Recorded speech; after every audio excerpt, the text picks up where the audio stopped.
Қазақстан Республикасының Конституциясы.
Қазақстан Республикасы орталық референдум комиссиясының төрағасы Әбдіров Нұрлан Мәжітұлы.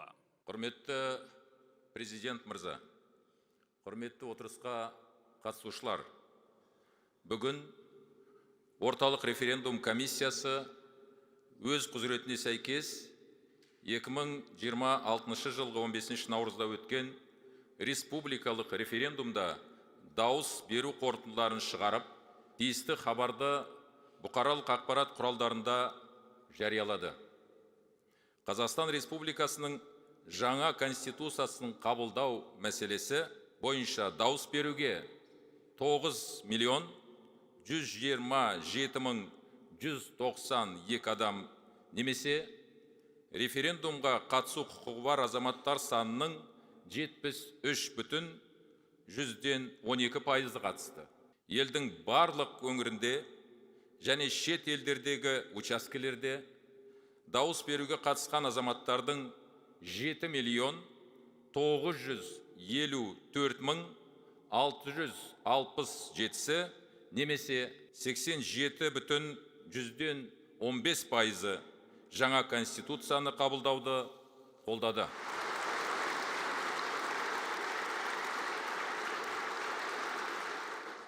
Бұл ретте әр өңірде осы шешімді жақтап азаматтардың басым көпшілігі дауыс берді. Осылайша, республикалық референдум заманауасындағы еліміздің 20 өңірінің 3/2-сінде дауыс беруге қатысқан азаматтардың жартысынан астамының оң шешімді жақтап дауыс беру туралы талап сақталды. Сондықтан жаңа конституция қабылданды деп танылды.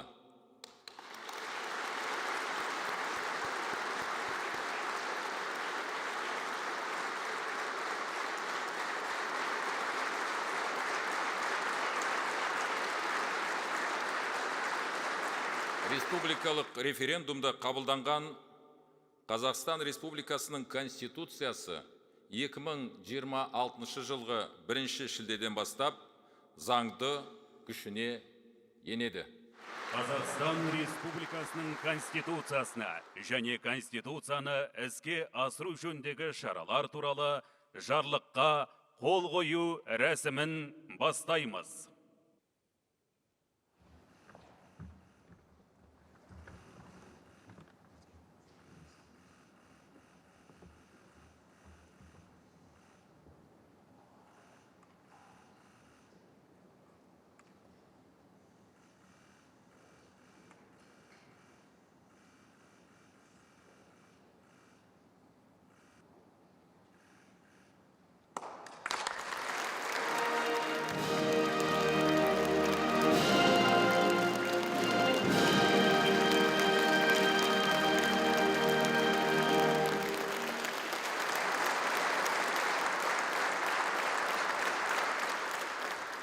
Қымбатты отандастар, бүгін баршаңыз тарихымыздағы аса маңызды мән мағынасы айрықша ел өмірінде өшпес із қалдыратын оқиғаның куәсі болдыңыздар. Мен мемлекет басшысы ретінде бүкіл халық атынан ата заңымызға қол қойдым. Сонымен қатар Конституцияны іске асыру жөніндегі шаралар туралы жарлыққа қол қойдым. Енді халық Конституциясы 1 шілдеден бастап ресми түрде өз күшіне енеді. Ал Конституция күнін мемлекеттік мереке ретінде ұлттық деңгейде жыл сайын 15 наурызда атап өтетін болдық. Еліміздің барша халқына ата заңымыз құтты болсын деп айтамын. Конституция мемлекетіміздің ұзақ мерзімді мақсат мұратын айқындайтын, ұлтымыздың келешек тағдырына тікелей әсер ететін тарихи құжат. Бұл шын мәнінде халық конституциясы. Оның жобасы шамамен 2 жыл бұрын пысықтала бастады. Кейін мұқият талқыланып, зерделеніп жазылды. Конституциямыз табанды ұжымдық еңбектің нәтижесі. Біз бүгін бір ел болып, ұлт жылнамасының жаңа межесіне өттік. Түбегейлі өзгерістердің сапасы және мазмұны ерекше бірге кезеңіне аяқ бастық. Кеше ғана елімізде жалпы халықтық референдум ойдағыдай өтті. Оған жұртшылық жаппай белсене қатысты. Азаматтарымыз өз таңдауын жасады. Халқымыз бір кісідей жаңару мен жаңғыру жолын жақтап дауыс берді. Халқымыз отанымыздың болашағы үшін өте жауапты сәтте жұмыла еңбек етті. Ортақ іске орасан зор үлес қосты. Ұлы Абайдың бірлік, ақылға бірлік деген өсиет сөзі осындай кезде айтылған болса керек. Бұл референдум берекелі бірлік пен ырысты ынтымағымыздың тағы бір өнегелі көрінісі және нышаны болды. Біз халқымызға тән нағыз отаншылдық рухын сезіндік. Олардың риясыз қолдауына куә болдық. Мемлекет тағдырына бей-жай қарамай, дауыс беру науқанына атсалысқан барша азаматқа зор алғыс айтамын. Ұлт мүддесін терең түсініп, ата заңды қолдап дауыс беруді тарихи миссия санаған жұртшылыққа шынайы ризашылығымды білдіремін. Бұл орайда Павлодар, Ақтөбе, Маңғыстау, Жамбыл, Түркістан, Шығыс Қазақстан, Жетісу, Қызылорда облыстарының және басқа да аймақтардың ата заңды мақұлдап, дауыс берген тұрғындарына алғысымды айтқым келеді.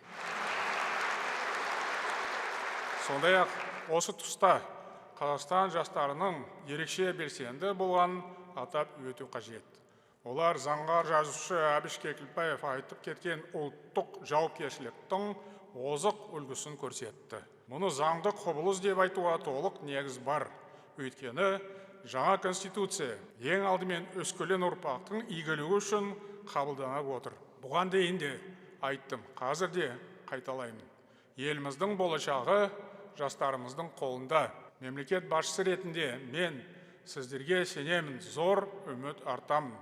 Жастарымыздың қарым қабілетті айрықша, талант дарыны мол, әлеуеті зор, күш-жігері мықты. Қазақстанды әлемдегі ең озық дамыған елдердің қатарына қосатында сіздер. Бұған еш күмәнім жоқ. Бүгін төрге озып, тұғырына қонған жаңа халық конституциясы сіздерге бағдар беретін темір қазық болады. Себебі бұл келер ұрпақпен бірге жасай беретін қасиетті құжат. Осы орайда мен конституциялық реформа жөніндегі комиссияның нәтижелі еңбегіне айрықша тоқталғым келеді. Комиссия мүшелері өте ауқымды, тиімді жұмыс атқарып, мемлекет пен қоғамның өзара сенімі және серіктестігі аса маңызды екенін айқын көрсетті.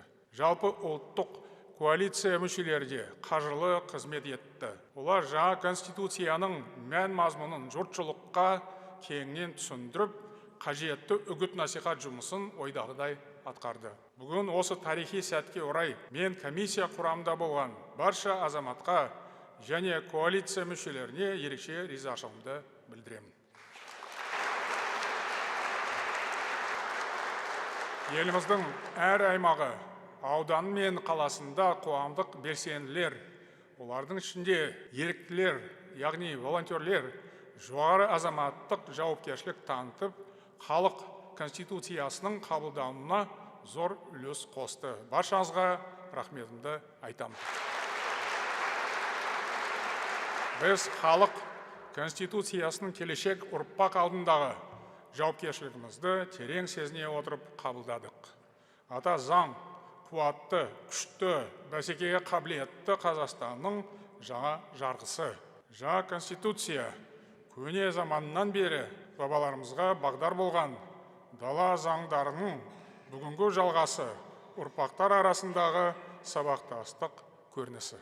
Заман талабына сай жаңғырған бас құжат мемлекеттігіміздің сан ғасырлық тарихынан хабар береді.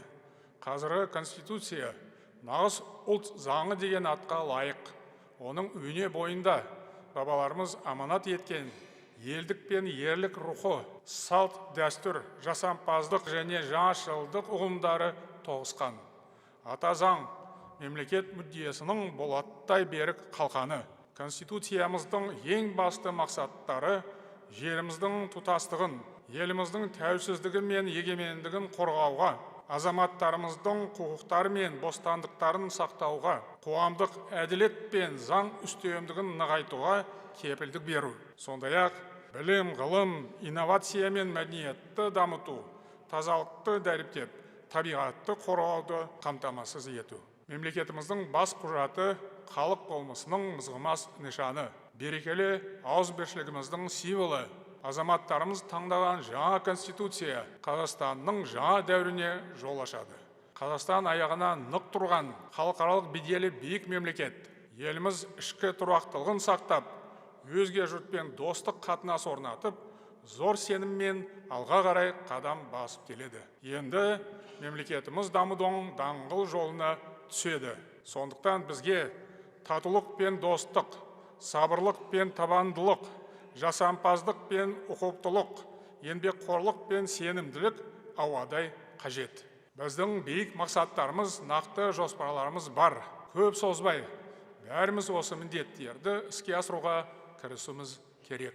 Уважаемые соотечественники, разработка и принятие поистине народной конституции олицетворяет торжество общенационального единства, массовую поддержку нашей стратегии модернизации и реформ. Историческое значение этого документа по достоинству оценят и нынешнее, и, конечно, будущие поколения.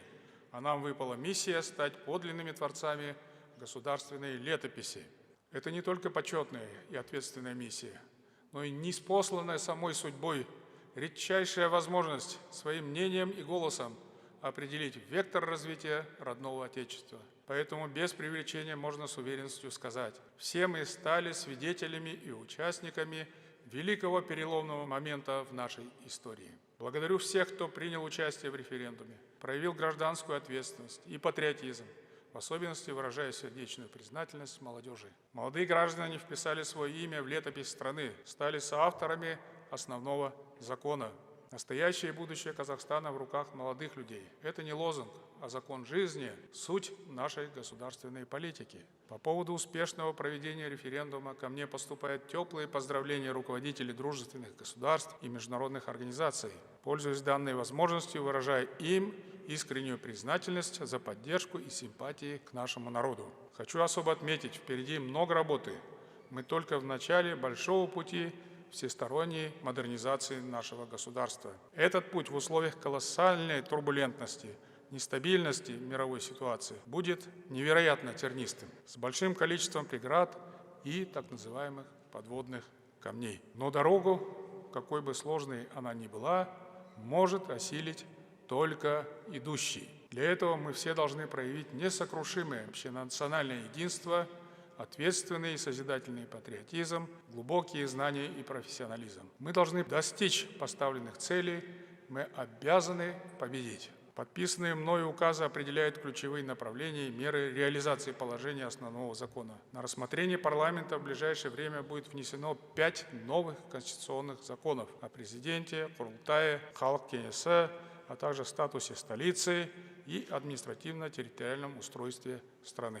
Потребуется системное редактирование еще 8 конституционных законов и более 60 законов, включая основополагающие кодексы. Законотворческий процесс будет синхронизирован с предстоящими парламентскими выборами, которые планируется провести до начала открытия новой сессии. К этому времени необходимо полностью завершить подготовку соответствующей юридической базы. Тотальная трансформация правовой и политической сферы Казахстана продлится в течение всего года и, возможно, следующего года.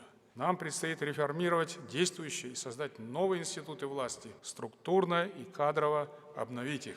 Новые конституционные принципы станут неотъемлемой частью нашего общего бытия на всех уровнях – правовом, экономическом, политическом, общественном. Народная конституция – это, по сути, стратегический мандат доверия и новый общественный договор, устремленный к долгосрочным целям и горизонтам прогресса. Поэтому можно уверенно сказать, наша страна вступает в качестве новый этап своего развития, следовательно, предстоит перезагрузка взаимоотношений государства и граждан.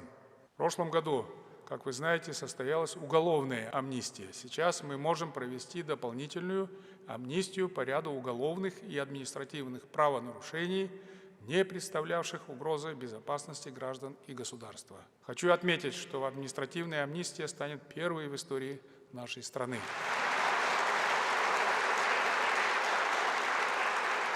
Прошу парламент принять соответствующий закон до конца текущей парламентской сессии. Это важный шаг на пути утверждения в нашем обществе гуманистических идеалов и прогрессивных ценностей основного закона. Новая Конституция – яркий символ единства и солидарности нашего народа.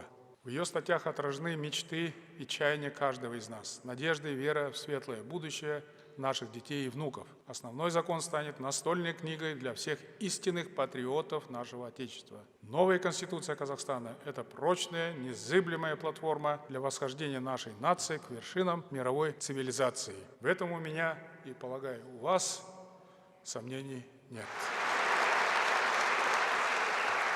Қадірлі қауым, жаңа Конституцияны қабылдау, ұлттың жаңа сапасын қалыптастыру деген сөз.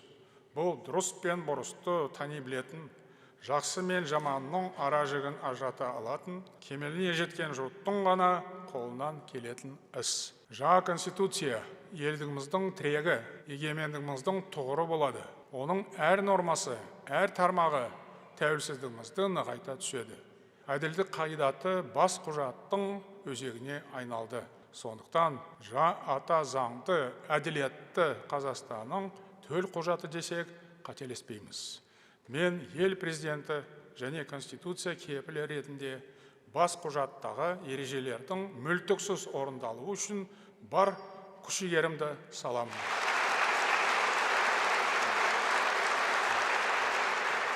Жаңа Конституциямызға сәйкес адал қызмет етуге серт беремін. Еліміз әрқашан өсіп өркендей берсін. Қасиетті отанымыз Қазақстан Республикасы мәңгі жасасын.